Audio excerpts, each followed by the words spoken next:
절대전략입니다. 오늘 정리하면서요. 다음 주는 어떤 일정들이 있나 이에 따른 또 전략 함께 세워보시죠. 함께 해주실 분 교보증권의 윤여민 FP입니다. 안녕하세요. 네, 안녕하십니까. 네, 좀 시장이 조정을 받기는 했는데 그래도 어느 정도 예상하셨던 분들도 많으신 듯합니다. 오늘장 한마디 어떻게 정하셨어요? 예, 일단 오늘장 한마디는 다음 주 FOMC를 기다리며라고 좀 말씀을 드릴 수 있을 것 같습니다.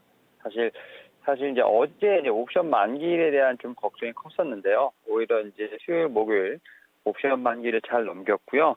사실 이제 옵션 만기일에 대한 어떤 수급과 이제 FOMC의 회의에 대한 어떤 걱정으로 인한 매물이 좀 아직까지는 좀 충돌하는 느낌이 있었는데요. 일단 그래도 FOMC 회의와 관련돼서 여러 가지 좀 얘기가 나오고 있습니다만 또 낙관론도 많이 나오고 있는 부분이 있기 때문에 너무 오늘 조정에 대해서는 사실 너무 걱정하실 필요는 없을 것 같고요. 일단 이번 주는 이렇게 해서 FOMC 관련된 부분들 좀 마무리가 되지 않았나 생각하고 있습니다. 네, 그래서 다음 주 FOMC를 기다리면서 시장은 벌써 경계감에 들어갔다 이런 의견이신 건데 세부적으로 좀 눈에 띄는 특징들 어떤 게 있었다고 보세요? 예, 일단은 뭐 오늘 이제 앞서 말씀드렸던 것처럼 한 세 가지 정도 좀 말씀을 드리면 일단은 FOMC 관련된 부분에서 좀 많이 주목을 하고 있는 상황인 것 같습니다. 특히 이제 간밤에 미국 증시도 살짝 이제 인플레이션 우려에 따라서 테이퍼링이 좀 가속화될 수 있다는 우려로 인해서 특히 나스닥에 좀 조정이 많이 나왔는데요. 특히 미국의 이제 고용 개선 흐름 속에서 어떻게 보면 이제 소비자 물가 지수죠. CPI가 좀 급등을 하면서 아무래도 이제 그 페드의 테이퍼링 속도가 좀 빨라질 것이다라는 가능성이 좀 크다라는 전망이 나오고 있는 상황입니다. 이에 따라서 미국 증시 같은 경우도 뭐 3거래일 연속 상승세를 좀 마감을 하면서 좀 하락을 했고 말씀드렸던 것처럼 나스닥이 좀 크게 좀 조정을 받았습니다. 이에 따라서 우리나라 같은 경우는 옵션 만기를 잘 넘기긴 했습니다만 뭐 7거래 연속 상승하다가 오늘 같은 경우 살짝 좀 이제 조정을 받은 모습을 좀 나왔다 말씀드릴 수 있을 것 같습니다.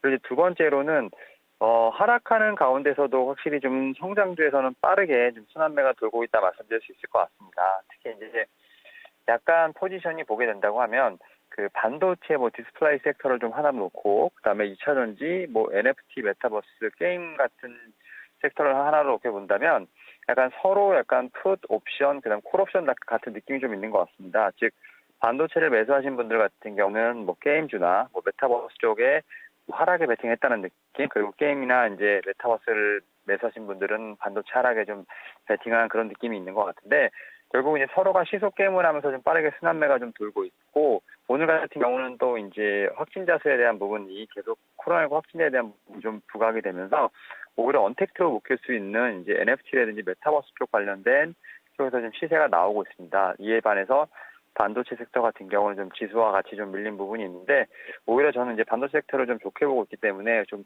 매수 찬스가 아닐까 생각을 하고 있고, 그리고 세 번째로 이제 코로나19 확진자가 좀 급등을 하면서 이제 코로나19 관련된 종목들에 지금 급등락이 좀 오늘 좀 있었다라고 할 수 있을 것 같습니다. 특히 이제 정부가 이제 코로나19 유행 상황이 좀 상당히 악화되고 있거나 좀 이런 상황이 좀 지속된다고 하면 뭐 특단의 조치를 좀 발표할 가능성이 상당히 높아지고 있는 상황이라 말씀드릴 수 있을 것 같은데, 일단 오늘 7,000명대가 넘었죠. 그리고 연말까지 12,000명대까지도 지금 예상이 된다라는 얘기가 나오고 있는 부분이 있기 때문에 오히려 그런 부분에서는 지금 현재 상황에서 봤을 때 코로나19 관련된 종목들이 다시 한번 또 이렇게 급등락이 나올 수 있는 부분이 있지 않을까 생각을 하면서 이 세 가지 정도 어떤 체크 포인트로 오늘 장을 좀 마무리할 수 있을 것 같습니다. 네, 그래서 종목별로 사뭇 다른 움직임을 좀 나타낸 부분들 점검을 해주셨네요. 시장 큰 틀에서는 다음 주 FOMC에 대한 경계감 때문에 전체적으로는 밀렸고, 그리고 자금이 유입되는 부분은 성장주 4개에서 뭔가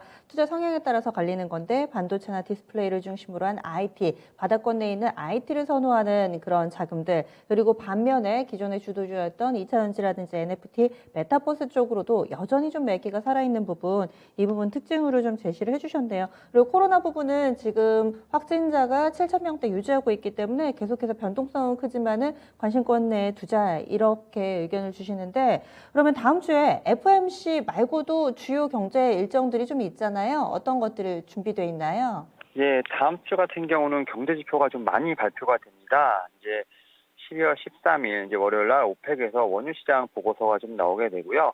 이제 12월 14일 같은 경우는 뭐 FOMC 관련된 부분뿐만 아니라 미국에서 뭐 PPI 관련된 부분들, 유로존에선 생산 지수가 좀 발표가 된다 말씀드릴 수 있을 것 같고, 이제 한국에서도 수입 물가 지수가 좀 발표가 됩니다. 그리고 12월 15일 같은 경우는 미국의 소비자 물가 지수, 판매 지수 같은 여러 가지 좀 소비자 지수가 좀 발표가 되고 있고요.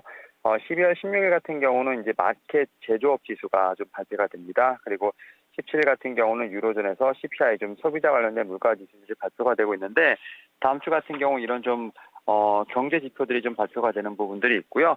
그리고 이제 14일, 15일 같은 경우 올해 마지막 FOMC 관련된 부분에서 회의가 있는데, 내년 금리 인상에 대한 어떤 신호가 있을지 한번 주목해 봐야 될 것으로 보이고 있고, 특히 이제 16일 같은 경우는 통화정책 회의가 많이 열립니다. 특히 이제 유럽이라든지 일본, 그다음에 영국에서 지금 통화정책 회의가 열리고 있는데, 대부분 이제 기준금리를 좀 동결하거나 혹은 뭐 저금리를 좀 유지하는 기조를 좀 보이고 있는데, 어떻게 보면 FOMC의 어떤 회의 결과에 따라서 지금 통화정책 회의도 약간은 수정될 수 있지 않을까 생각을 하면서, 다음 주 같은 경우는 이제 경제 지표뿐만 아니라 지금 통화정책의 방향성까지도 한번 눈여겨봐야 되지 않을까 하고 말씀드려보도록 하겠습니다. 네.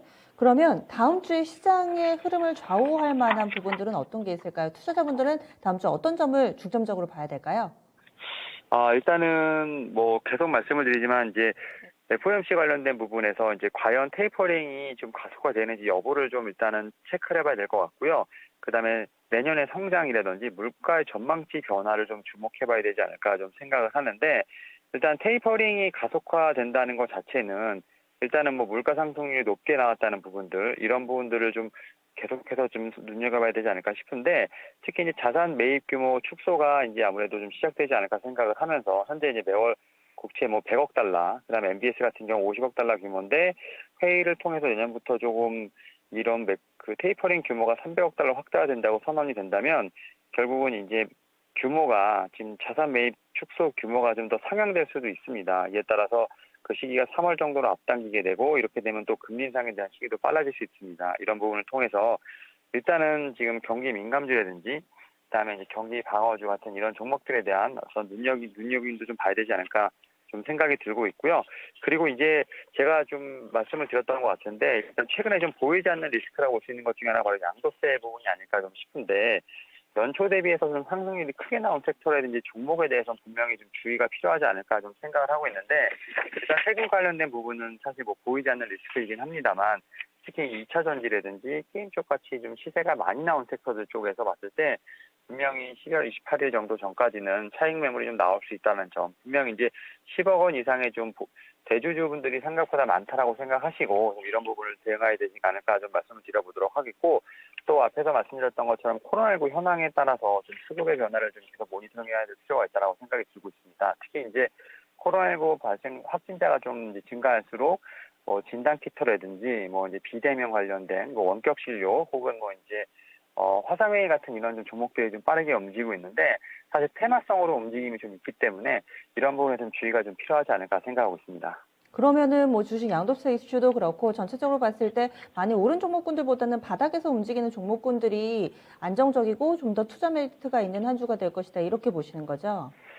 예, 맞습니다. 음. 제가 그래서 이제 반도체라든지 디스플레이 같은 이제 종목들을 좀 좋게 보고 있는 이유가, 결국은 세금 이슈 같은 경우는 이제 증시에서는 어떻게 보면 악재로 좀 반영이 된다 볼 수 있을 것 같고, 최근에 이제 미국 월가에서도 보면 IT 쪽의 CEO들이 좀 약간 세금에 관련된 부분을 회피하기 위해서 좀 주식이 매도하는 경향이 있다 말씀드릴 수 있을 것 같은데, 이번 지금 올해를 놓고 본다고 한다면 반도체라든지 디스플레이 같은 이런 IT 종목들 같은 경우 사실은 이제 1월에 좀 꼭지가 나왔고 지금까지 계속 횡보했다는 점, 이에 따라서 반도체 디스플레이뿐만 아니라 자동차, 뭐 철강, 화학 같은 대부분의 굴뚝 사업들이 최근에 조정 행보를 계속 하고 있는 부분이 있기 때문에 오히려 저점 매수는 이런 섹터에서는 유효하지 않을까 생각하고 있습니다.